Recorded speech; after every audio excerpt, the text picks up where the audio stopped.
Welcome back to Teach a Man to Fish channel. Today's video, we're going to be talking about seasoning your cast iron. I've been requested to do this video by subscribers, and it's finally come up on the video list, so now we'll go ahead and talk about my process.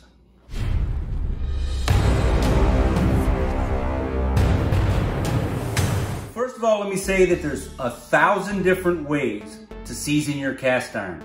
And you'll hear 1,000 different views, and even in the comments below, you're probably gonna get people who say, this is the way I do it.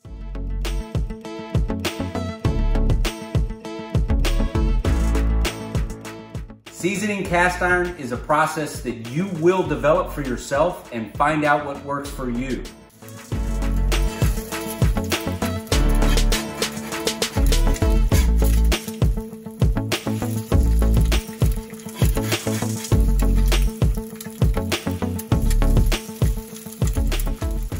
An example of that is oil.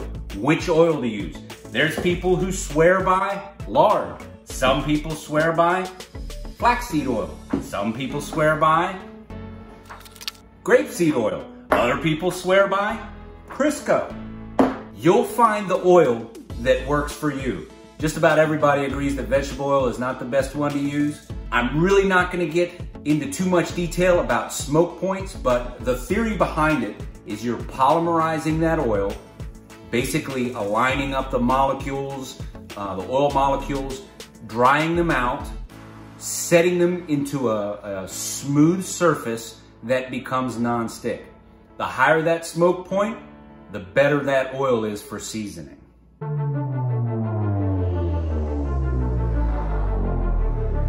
So I grew up on non-stick, Silverstone, Teflon, whatever you want to call it.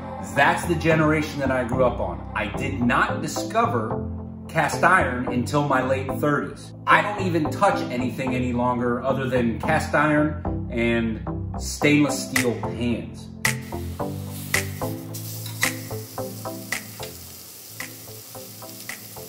I believe the cook is better. I believe the taste and flavor, the smell that comes along with the cook is just plain better, easier to control, and as good, if not better, non-stick in the skillet.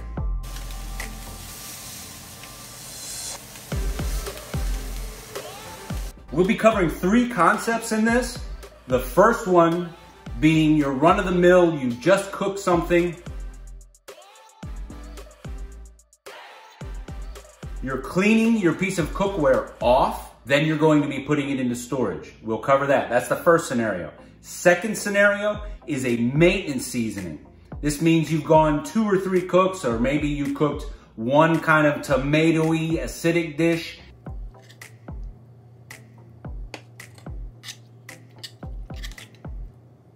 And it removes some of your seasoning. You don't need to do the full-blown add whole new layers, but you just need a slight maintenance.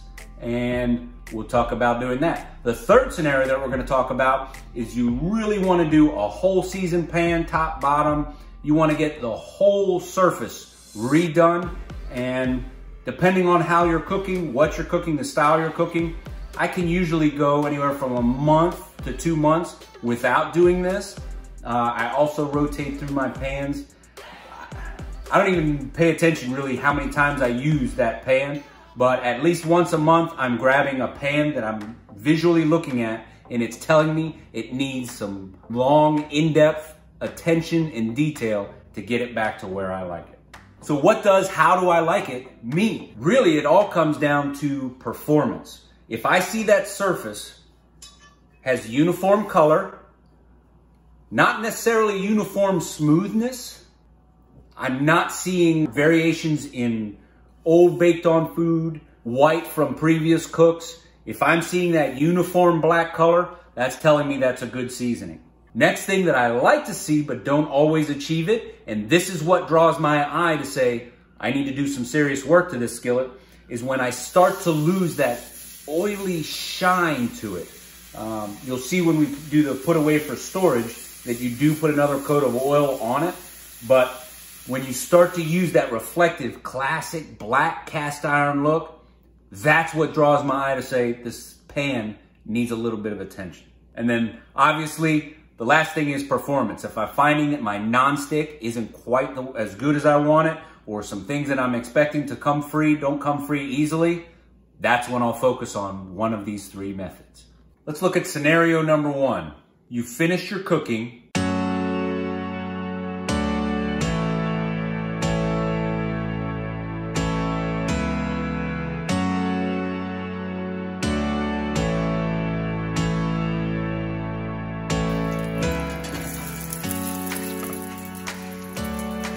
You've done a warm water rinse with a light scrub down.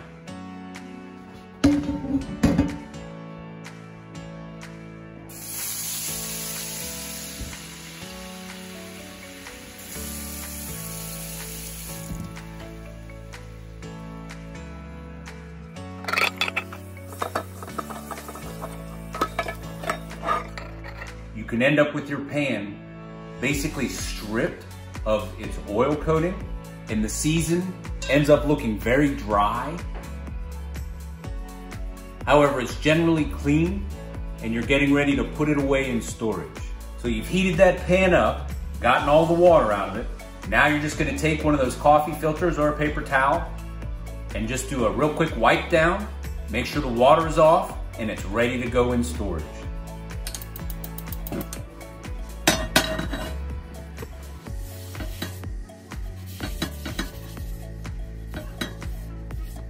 Next, you notice that pan, the performance is starting to degrade on the non-stick surface. So you're gonna do like a halfway maintenance, and that involves putting the pan on the stove, thin coating of oil, throw a lid on over top of it. You can apply heat for 15, 20 minutes or so, and you'll get like a light coating of seasoning that happens in the pan. Even if your skillet did not come with a cast iron lid, you can use whatever lid you happen to have handy to help control that smoke. Heat it up, leave the lid on, and then just let it cool down. You'll end up with a surface that looks like this, that's better than it was before, but it's still not a full season. Now we've done that quick season, I let that oil sit there a little bit too long while it was heating up. Stepped away. And I'll do a quick coat, thin coat to go into storage.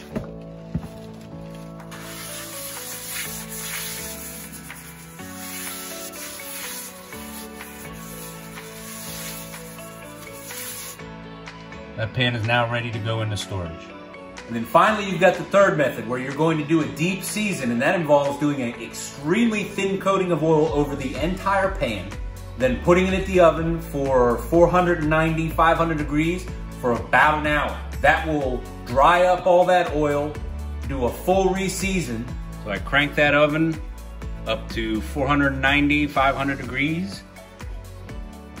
I put everything in upside down in case that oil is too thick.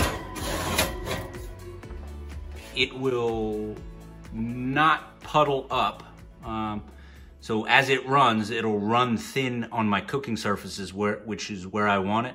And in fact, I load up my oven while I'm doing a run. This is all the stuff that I feel is on the list that needs to be re-seasoned.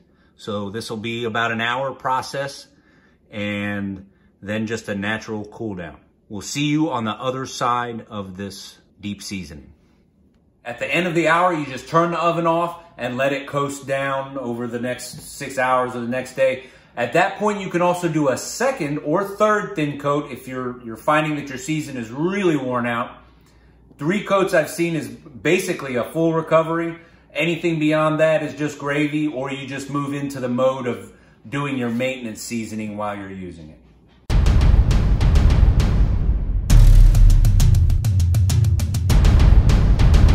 So YouTube says that this video is perfect for your viewing habits, and this video is my latest upload. Right here is a playlist of my other cast iron cooking. I hope you enjoyed it. If you did, please click like, subscribe, share, and come on back for more.